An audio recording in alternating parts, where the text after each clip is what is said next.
mula sa Batasan Police Station 6 sa pamumuno ni Police Lieutenant Colonel Aljon Bibilista, Station Commander. Ang basag kotse ay pagnanakaw kung saan binabasag ang bintana ng sasakyan upang nakawin ang mga mahahalagang gamit sa loob. Karaniwan itong nangyayari sa parking lot ng mall, gilid ng kalsada at residential areas. Target ng mga salarin ang bag, laptop, cellphone at perang naiwan sa loob ng sasakyan. Iwasan ang maging biktima.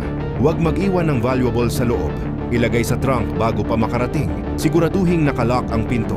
Pumarada sa maliwanag at may CCTV. Maging mapagmatyag sa kahina-hinalang kilos sa paligid. Tandaan, ang krimen ay nangyayari kapag may pagkakataon. Huwag natin itong ibigay. Ang Batasan Police Station 6 papatupad ng mas pinaigting na pagpapatrolya, mataas na police visibility, strategic checkpoints, intelligence-led operations. Lahat ng ito ay para sa kaligtasan ng mamamayan at maiwasan ang insidente ng basag kotse sa ating lugar. Kung ikaw ay nabiktima, lawin ang pinangyarihan, i-report agad sa Batasan Police Station 6.